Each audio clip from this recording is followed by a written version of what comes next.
So now we're going to look at a Pumas example. We're going to run a two-compartment test script, a demo script with using two-compartment model to validate Pumas.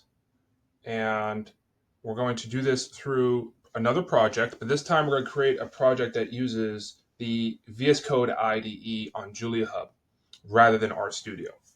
So just as we had a demo project here, remember as you recall, I said the project revolves around some environment in which to work. We're now going to create a new project, and we're going to call it demo Pumas. And then we're going to say test out Pumas. JuliaHub IDE. The default application now will be the Julia IDE.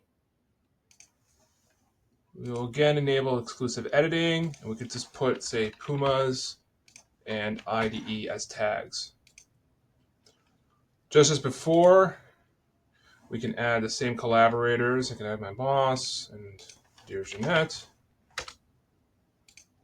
General access is to no one else. And with respect to resources, in this case, I'll add a data directory just in case, but we'll see if we actually need it or not. Create. Great. So we now click into Demo Pumas. And we look down here and we see our options of what we can launch. And in our case, last time, remember, we were launching and connecting with RStudio Server. Now we want to connect to the Julia IDE. All right. We don't need to connect to Pumas. We want to connect to the Julia IDE.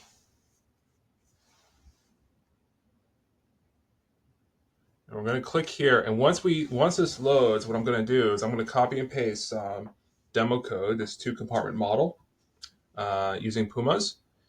And we're going to run it and evaluate its output and see how it works with the file system in the VS Code IDE in JuliaHub.